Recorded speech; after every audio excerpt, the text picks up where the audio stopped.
Construindo pirâmides. A Revolução Agrícola é um dos acontecimentos mais controversos da história. Alguns defensores afirmam que ela colocou a humanidade no caminho da prosperidade e do progresso.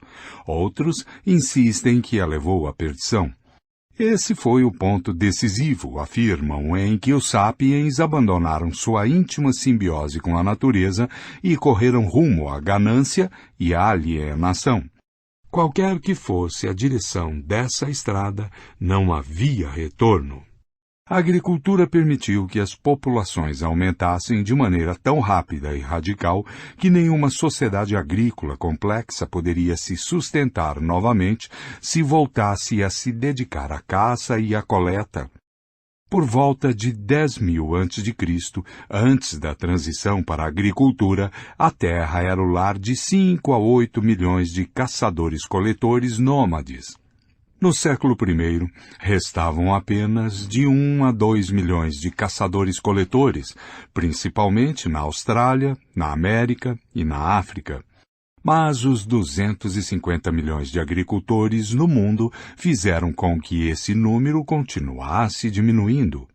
A grande maioria dos agricultores vivia em assentamentos permanentes, apenas alguns eram pastores nômades. Os assentamentos permanentes faziam com que o terreno da maioria dos povos fosse drasticamente reduzido. Os antigos caçadores-coletores geralmente viviam em territórios com muitas dezenas e até centenas de quilômetros quadrados. Lar era o território inteiro, com suas colinas, rios, florestas e céu aberto.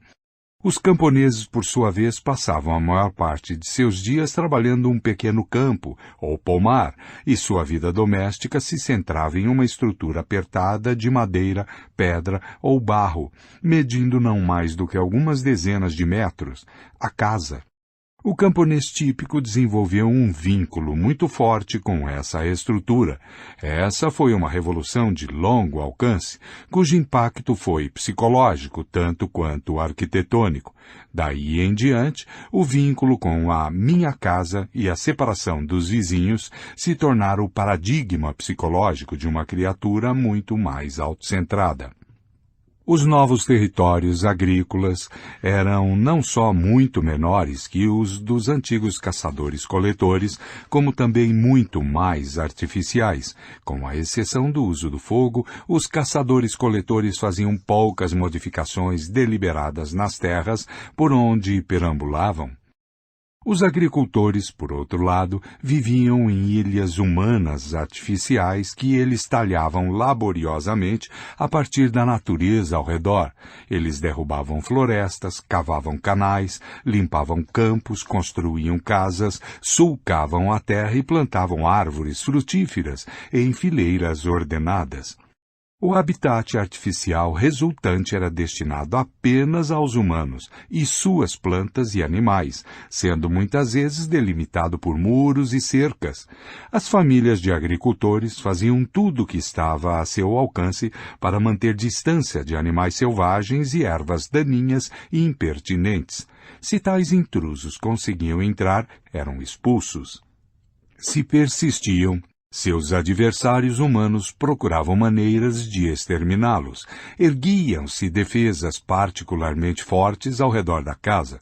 Do início da agricultura até nossos dias, bilhões de humanos armados com galhos, mata-moscas, sapatos e pulverizadores de veneno têm travado guerras incansáveis contra formigas diligentes, baratas furtivas, aranhas aventureiras e besouros desorientados que se infiltram constantemente no domicílio humano.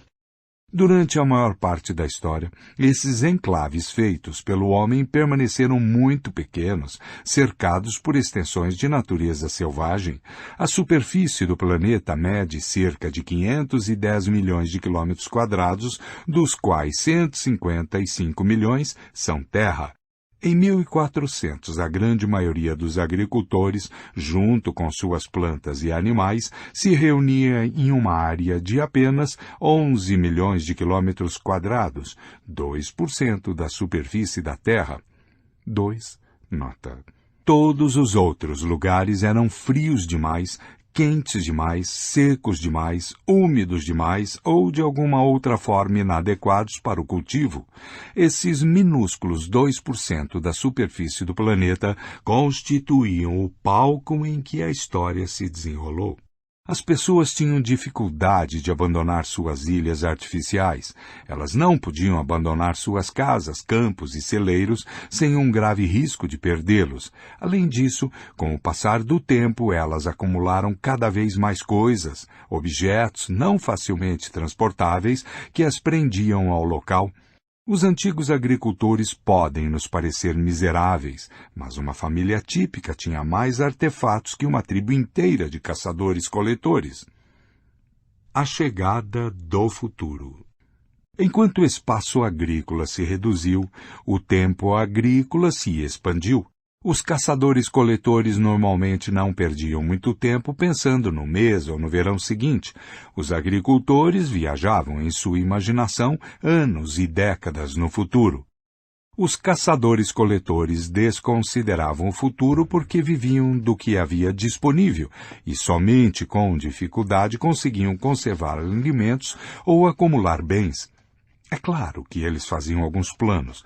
Os criadores da arte rupestre de Chauvet, Lascaux e Altamira quase certamente pretendiam que sua obra durasse gerações. As alianças sociais e as rivalidades políticas eram negócios de longo prazo. Muitas vezes se levava anos para retribuir um favor ou vingar uma ofensa. No entanto, na economia de subsistência da caça e da coleta, havia um limite óbvio a tal planejamento de longo prazo. Paradoxalmente, isso poupava os caçadores-coletores de muitas ansiedades. Não fazia sentido se preocupar com coisas que eles não podiam controlar. A Revolução Agrícola tornou o futuro muito mais importante do que havia sido até então. Os agricultores sempre precisam ter o futuro em mente e trabalhar em função dele. A economia agrícola se baseava em um ciclo sazonal de produção, compreendendo longos meses de cultivo, seguidos de breves períodos de colheita. Na noite, após o fim de uma colheita farta, os camponeses podiam celebrar tudo o que tinham obtido, mas dali a uma semana estavam novamente se levantando ao amanhecer para uma longa jornada de trabalho no campo. Embora houvesse comida suficiente para o dia seguinte, a semana seguinte e até mesmo o mês seguinte, eles precisavam se preocupar com os anos seguintes. A preocupação com o futuro tinha origem não só nos ciclos sazonais de produção, como também na incerteza fundamental da agricultura. Uma vez que a maioria dos vilarejos vivia do cultivo de uma variedade limitada de plantas e animais domesticados, eles estavam à mercê de secas, inundações e pestes. Os camponeses eram obrigados a produzir mais do que consumiam para que pudessem acumular reservas. 100 grãos no silo, frascos de azeite no porão, queijo na despensa e linguiças pendendo das vigas no telhado, eles passariam fome em anos ruins, e eles estavam fadados a se deparar com anos ruins mais cedo ou mais tarde.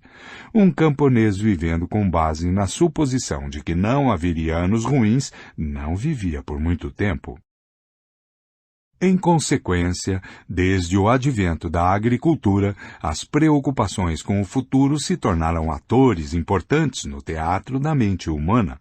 Onde os agricultores dependiam da chuva para regar seus campos, o início da estação chuvosa significava que todas as manhãs eles olhavam para o horizonte, cheirando o vento e apertando os olhos. Aquilo era uma nuvem? As chuvas viriam em tempo? Choveria o suficiente? Tempestades violentas varreriam as sementes dos campos e destruiriam as mudas? Enquanto isso, nos vales dos rios Eufrates, Indo e Amarelo, outros camponeses monitoravam com não menos apreensão o nível da água. Eles precisavam que os rios subissem a fim de espalhar a camada superior de solo fértil trazida das terras altas e enchessem de água seus vastos sistemas de irrigação. Mas as cheias, fora de hora ou abundantes demais, podiam destruir os campos tanto quanto uma seca. Os camponeses se preocupavam com o futuro não só porque tinham mais motivos para se preocupar, mas também porque podiam fazer algo a respeito. Podiam limpar outro campo, cavar outro canal de irrigação, diversificar os tipos de cultivo.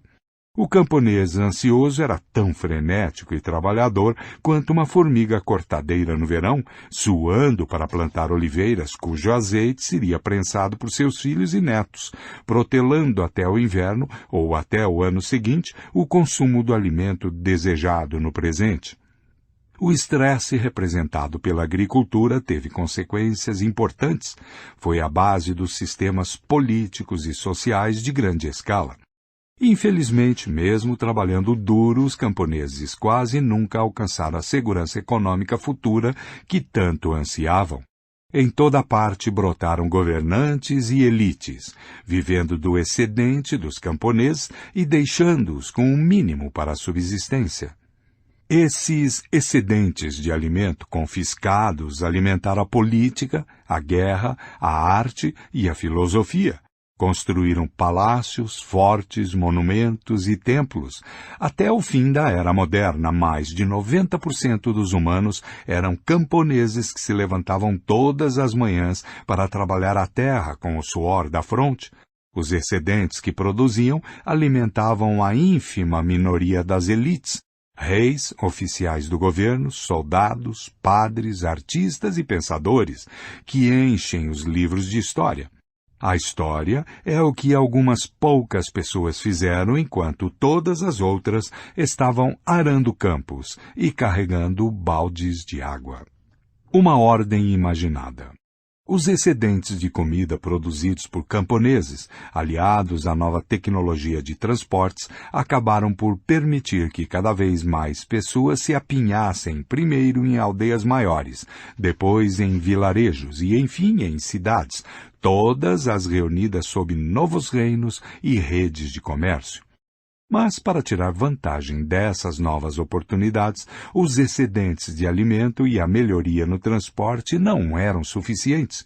O mero fato de que se pode alimentar 1.000 pessoas na mesma cidade ou 1 milhão de pessoas no mesmo reino não garante que elas concordem sobre como dividir a terra e a água, como resolver disputas e conflitos e como agir em tempos de seca ou de guerra. E se não se chega a um acordo, a discórdia corre solta, mesmo se os armazéns estiverem transbordando. Não foi a escassez de alimentos que causou a maior parte das guerras e revoluções na história. A Revolução Francesa foi liderada por importantes advogados e não por camponeses famintos. A República Romana chegou ao auge de seu poder no século I, quando navios de tesouro de todo o Mediterrâneo enriqueciam os romanos em tal nível que seus ancestrais jamais sonharam. Mas foi nesse momento de máxima afluência que a ordem política romana ruiu em uma série de guerras civis sanguinárias. A Iugoslávia, em 1991, tinha recursos mais do que suficientes para alimentar todos os seus habitantes, e ainda assim se desintegrou em um terrível banho de sangue. O problema na raiz de tais calamidades é que os humanos evoluíram por milhões de anos em pequenos bandos de algumas dezenas de indivíduos. O punhado de milênios separando a Revolução Agrícola do surgimento de cidades, reinos e impérios não foi tempo suficiente para possibilitar o desenvolvimento de um instinto de cooperação em massa. Apesar da ausência de tais instintos biológicos, durante a era dos caçadores-coletores, centenas de estranhos foram capazes de cooperar graças a seus mitos partilhados. No entanto, essa cooperação era frouxa e limitada. Todos os bandos de sapiens continuavam a tocar a vida de maneira independente e a satisfazer a maior parte de suas próprias necessidades. Um sociólogo arcaico vivendo há 20.000 anos sem conhecimento do que aconteceria após a Revolução Agrícola poderia muito bem ter concluído que a mitologia tem um escopo um tanto limitado. Histórias sobre espíritos ancestrais e totens tribais tinham influência suficiente para fazer com que 500 pessoas usassem conchas como moeda, celebrassem uma festividade ocasional e unissem forças para exterminar um bando de neandertais, mas não mais do que isso. A mitologia, o antigo sociólogo teria pensado, não teria como convencer milhões de estranhos a cooperarem diariamente. Mas isso se mostrou um engano. Os mitos, como se veio a saber, são mais influentes do que qualquer um poderia ter imaginado. Quando a Revolução Agrícola criou oportunidades para a criação de cidades populosas e impérios poderosos, as pessoas inventaram histórias sobre grandes deuses, pátrias-mães e empresas de capital aberto para fornecer os elos sociais necessários. Enquanto a evolução humana estava rastejando no seu usual ritmo de tartaruga, a imaginação humana estava construindo redes impressionantes de cooperação em massa, diferentes de qualquer outra já vista. Por volta de 8.500 a.C., os maiores assentamentos do mundo eram vilarejos como Jericó, que continha algumas centenas de indivíduos. Em 7.000 a.C., a cidade de Satal, Iuque, na Anatólia, tinha entre 5.000 e 10.000 indivíduos. É bem possível que fosse o maior assentamento do mundo na época.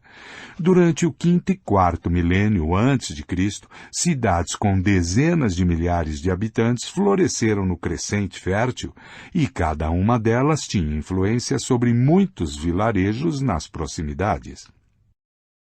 Em 3100 a.C., todo o vale do Baixo Nilo estava unido no primeiro reino egípcio. Seus faraós governavam milhares de quilômetros quadrados e centenas de milhares de pessoas. Por volta de 2250 a.C., Sargão o Grande construiu o primeiro império, o Acadiano. Ostentava mais de 1 milhão de súditos e um exército permanente de 5,4 mil soldados. Entre 1000 a.C. e 500 a.C. apareceram os primeiros mega-impérios no Oriente Médio, o Império Assírio, o Império Babilônico e o Império Persa. Eles governavam muitos milhões de súditos e comandavam dezenas de milhares de soldados.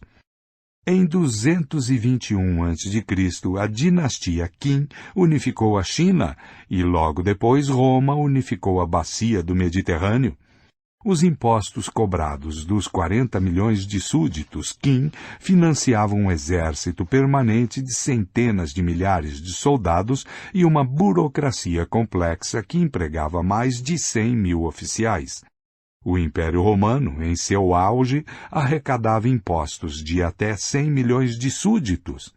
Essa receita financiava um exército permanente de 250 mil a 500 mil soldados, uma rede rodoviária ainda em uso 15 séculos depois e teatros e anfiteatros que abrigam espetáculos ainda hoje. Impressionante, sem dúvida, mas não devemos alimentar ilusões otimistas sobre redes de cooperação em massa do Egito faraônico ou do Império Romano. Cooperação soa muito altruísta, mas nem sempre é voluntária e raramente é igualitária.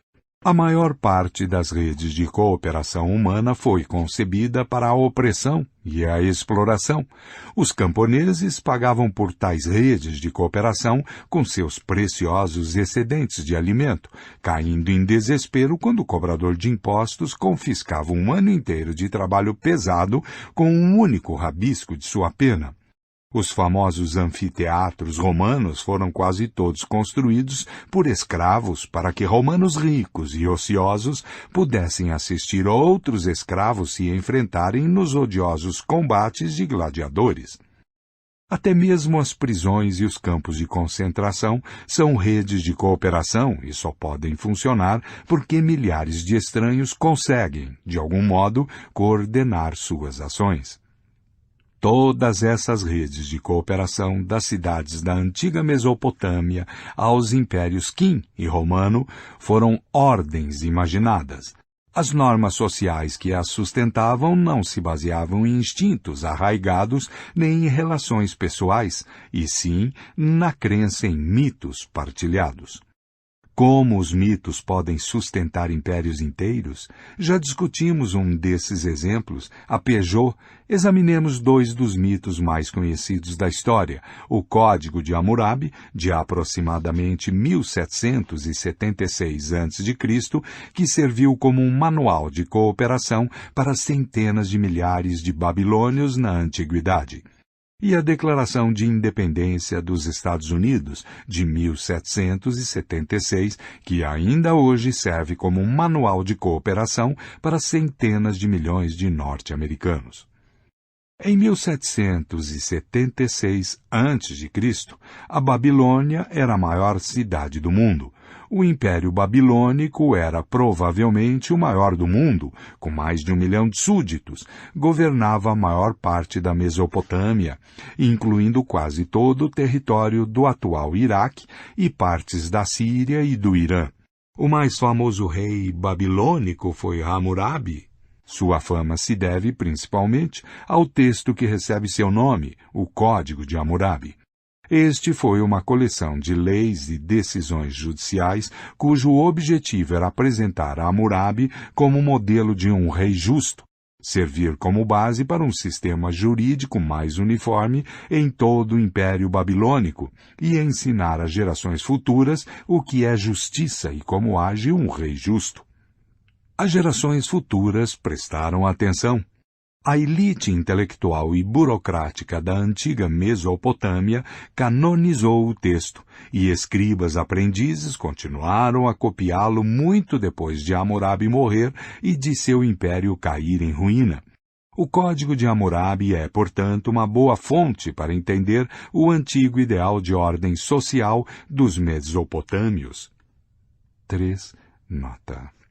O texto começa afirmando que os deuses Anu, Enlil e Marduk, as principais deidades do panteão mesopotâmico, nomearam Hammurabi para fazer a justiça prevalecer na terra, abominar o que é mau e perverso e impedir que os fortes oprimam os fracos. 4. Nota. Então, lista cerca de 300 julgamentos de acordo com a seguinte fórmula estabelecida. Abre aspas.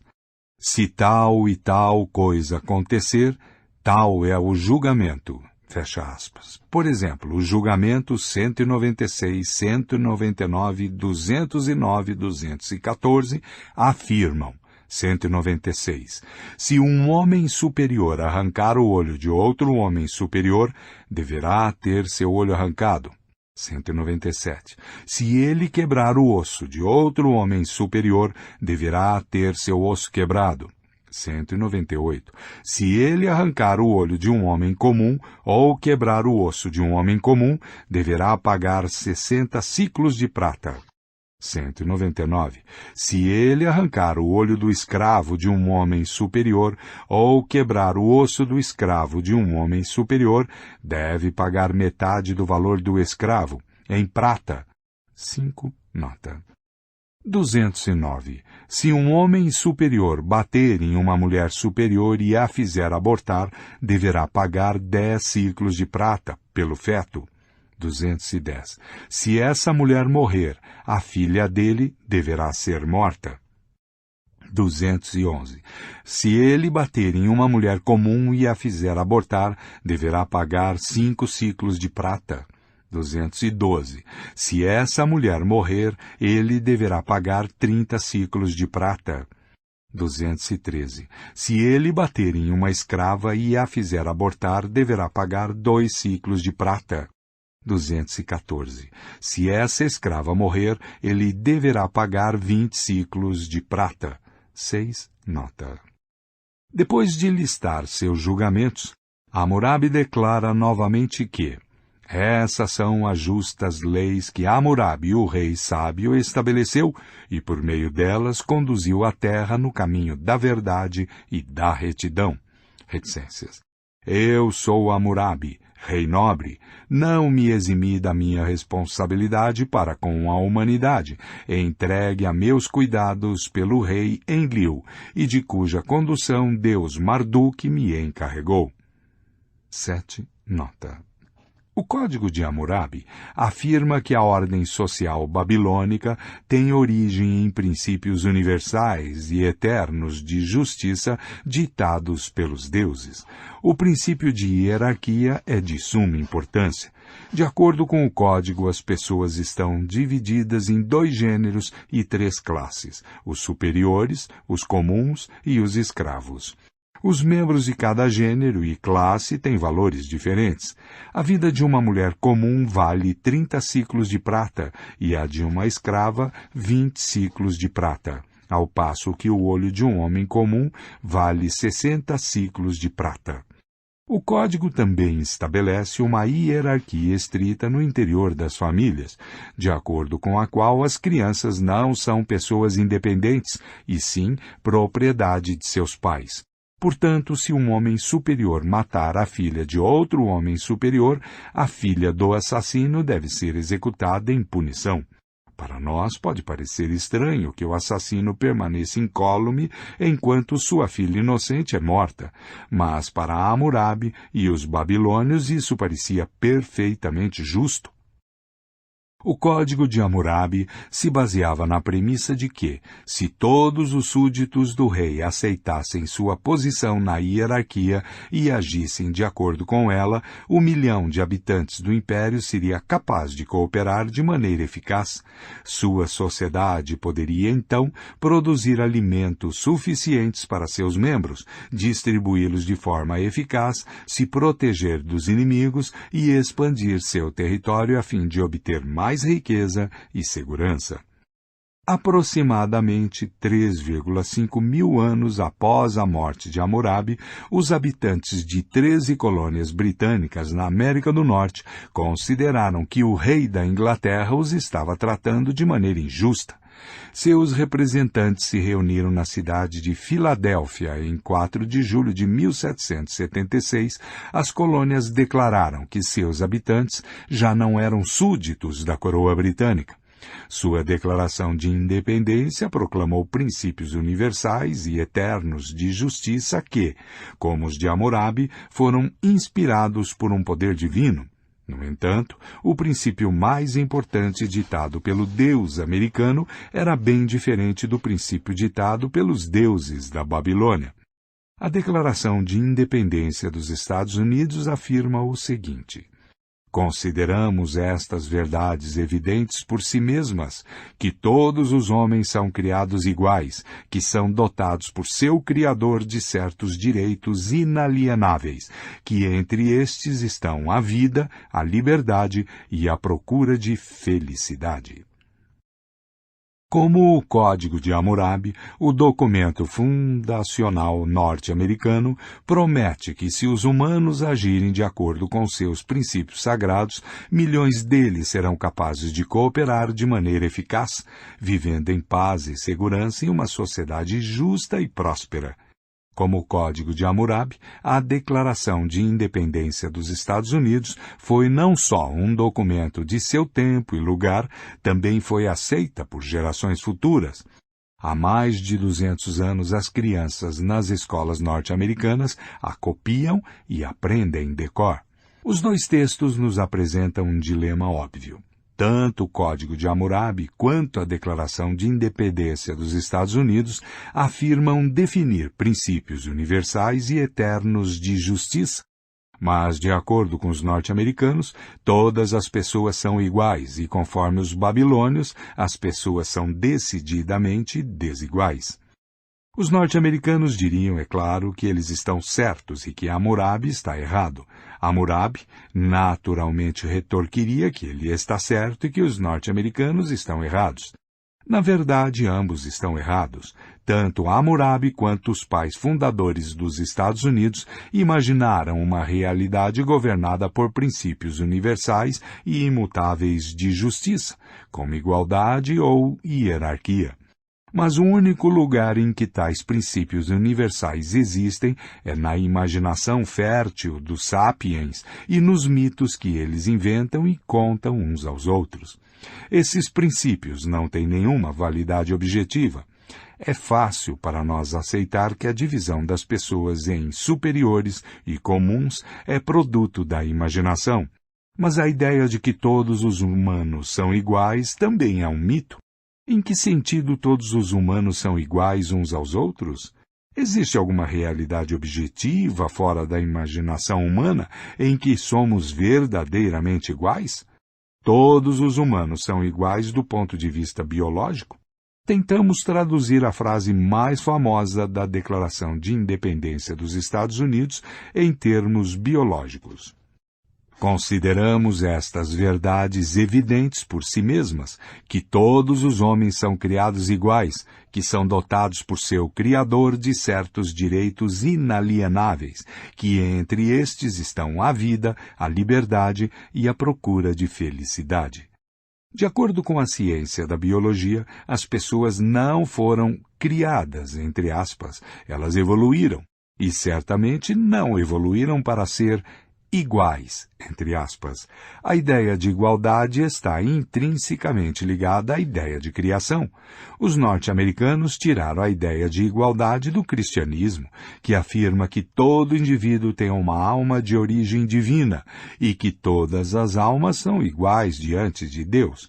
No entanto, se não acreditamos nos mitos cristãos sobre Deus, criação e almas, o que significa dizer que todas as pessoas são iguais? A evolução se baseia na diferença e não na igualdade. Cada pessoa carrega um código genético um pouco diferente e é exposta, desde o nascimento, a diferentes influências ambientais. Isso leva ao desenvolvimento de diferentes qualidades que carregam consigo diferentes chances de sobrevivência. Portanto, são criados iguais, deveria ser traduzido como evoluíram de forma diferente. Assim como as pessoas nunca foram criadas, tampouco, de acordo com a ciência da biologia, existe um Criador que as tenha dotado de alguma coisa. Há apenas um processo evolutivo cego, destituído de propósito, levando ao nascimento de indivíduos. Aspas, são dotados por seu Criador, fecha aspas, deveria ser traduzido simplesmente como nasceram. Igualmente, não existem direitos na biologia, há apenas órgãos, habilidades e características.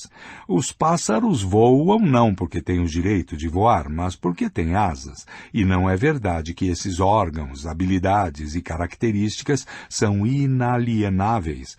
Muitos deles passam por mutações constantes e podem muito bem se perder completamente com o tempo. O avestruz é uma ave que perdeu a capacidade de voar, portanto, direitos inalienáveis deveria ser traduzidos como características mutáveis. E quais são as características que evoluíram nos humanos? Vida, certamente. Mas liberdade? Isso não existe na biologia. Assim como igualdade, direitos e empresas de responsabilidade limitada, a liberdade é algo que as pessoas inventaram e que só existe em nossa imaginação. De uma perspectiva biológica, não faz sentido dizer que os humanos em sociedades democráticas são livres, ao passo que os humanos em sociedades ditatoriais não o são. E quanto à felicidade? Até o momento, as pesquisas biológicas foram incapazes de propor uma definição clara de felicidade ou uma maneira de medi-la objetivamente. A maioria dos estudos biológicos reconhece apenas a existência de prazer, que é mais facilmente definido e medido. Portanto, a vida, a liberdade e a procura da felicidade deveria ser traduzido como a vida e a procura do prazer. Então, aqui está a frase da Declaração de Independência dos Estados Unidos, traduzida em termos biológicos. Consideramos estas verdades evidentes por si mesmas, que todos os homens evoluíram de forma diferente, que nasceram com certas características mutáveis, que entre estas estão a vida e a procura do prazer. Os defensores da igualdade e dos direitos humanos talvez fiquem escandalizados com essa linha de raciocínio. Sua reação provavelmente será: nós sabemos que as pessoas não são iguais biologicamente, mas se acreditarmos que somos todos iguais em essência, isso nos permitirá criar uma sociedade estável e próspera. Eu não tenho nenhum argumento contra isso. É exatamente o que eu quero dizer com ordem imaginada. Acreditamos em uma ordem em particular não porque seja objetivamente verdadeira, mas porque acreditar nela nos permite cooperar de maneira eficaz e construir uma sociedade melhor. Ordens imaginadas não são conspirações malignas ou miragens inúteis. Ao contrário, são a única forma pela qual grandes números de seres humanos podem cooperar efetivamente. Lembre-se, no entanto, que Hammurabi pode ter defendido seu princípio de hierarquia usando a mesma lógica.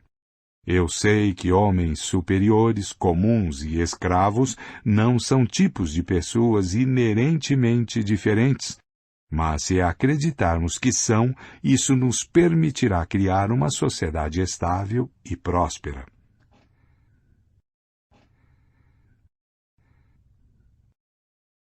Os que realmente acreditam.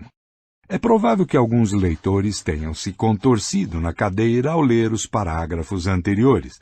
A maioria de nós é educada para reagir dessa forma. É fácil aceitar o Código de Hammurabi como um mito, mas não queremos ouvir que os direitos humanos também são um mito. Se as pessoas perceberem que os direitos humanos só existem na imaginação, nossa sociedade não corre o risco de desmoronar. Voltaire afirmou a respeito de Deus, aspas, Deus não existe, mas não conte isso ao meu servo, para que ele não me mate durante a noite. Fecha aspas. Hammurabi teria dito o mesmo sobre seu princípio de hierarquia, e Thomas Jefferson sobre os direitos humanos. O Homo sapiens não tem direitos naturais, assim como aranhas, hienas e chimpanzés não têm direitos naturais. Mas não conte isso aos nossos servos, para que eles não nos matem durante a noite. Tais temores são justificados. Uma ordem natural é uma ordem estável. Não existe a menor chance de que a gravidade deixe de funcionar amanhã, mesmo que as pessoas deixem de acreditar nela. Por sua vez, uma ordem imaginada está sempre sob a ameaça de colapso, porque depende de mitos, e os mitos desaparecem quando as pessoas deixam de acreditar neles. Para salvaguardar uma ordem imaginada, são necessários esforços árduos e contínuos. Alguns desses esforços assumem a forma de violência e coerção.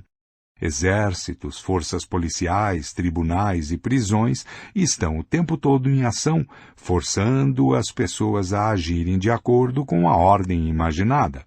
Se um antigo babilônio cegasse seu vizinho, normalmente era necessária certa dose de violência para que se cumprisse a lei do olho por olho. Quando em 1860, uma maioria de cidadãos norte-americanos concluiu que os escravos africanos são seres humanos e devem, portanto, gozar do direito de liberdade, foi necessária uma guerra civil sanguinária para que os estados do Sul concordassem. No entanto, uma ordem imaginada não pode se sustentar apenas por meio da violência. Requer também que algumas pessoas realmente acreditem nela. O príncipe Talleyrand, que começou sua carreira camaleônica sob Luís XVI para posteriormente servir o regime revolucionário e o napoleônico e enfim trocar sua lealdade a tempo de terminar seus dias trabalhando para a monarquia restaurada, resumiu décadas de experiências governamental afirmando que podemos fazer muitas coisas com baionetas, mas é muito desconfortável sentar sobre elas. Um único padre muitas vezes faz o trabalho de uma centena de soldados, só que é muito mais barato e eficaz. Além do mais, não importa quão eficientes sejam as baionetas, alguém precisa empunhá-las, porque os soldados, carcereiros, juízes e policiais manteriam uma ordem imaginada em que não acreditassem. De todas as atividades humanas coletivas, a mais difícil de organizar é a violência. Dizer que uma ordem social é mantida por força militar imediatamente levanta a pergunta: o que mantém a ordem militar? É impossível organizar um exército unicamente por meio de coerção. Pelo menos alguns dos comandantes e soldados precisam acreditar realmente em alguma coisa, seja Deus, honra, pátria, coragem ou dinheiro. Uma questão ainda mais interessante diz respeito àqueles que se situam no topo da pirâmide social. Por que eles desejariam impor uma ordem imaginada se eles mesmos não acreditam nela?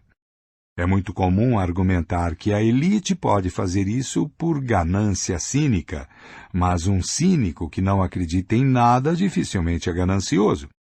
Não é preciso muito para satisfazer as necessidades biológicas objetivas do Homo sapiens. Depois que tais necessidades são satisfeitas, mais dinheiro pode ser gasto na construção de pirâmides, sair de férias pelo mundo, financiar campanhas eleitorais, bancar uma organização terrorista ou investir na bolsa de valores e ganhar mais dinheiro. Todas as quais são atividades que um cínico de verdade consideraria absolutamente sem sentido. Diógenes, o filósofo grego que fundou a escola cínica, vivia em um barril. Quando Alexandre Magno certa vez visitou Diógenes enquanto ele descansava ao sol e perguntou se havia alguma coisa que pudesse fazer por ele, o cínico respondeu ao conquistador todo-poderoso: sim, há algo que possa fazer. Por favor, vá um pouco para o lado, você está tampando o sol. É por isso que os cínicos não constroem impérios e que uma ordem imaginada só pode ser mantida se grandes segmentos da população, e em particular grandes segmentos da elite e das forças de segurança, realmente acreditarem nela. O cristianismo não teria durado 2000 anos se a maioria dos bispos e padres não acreditassem em Cristo. A democracia norte-americana não teria durado 250 anos se a maioria dos presidentes e congressistas não acreditasse nos direitos humanos.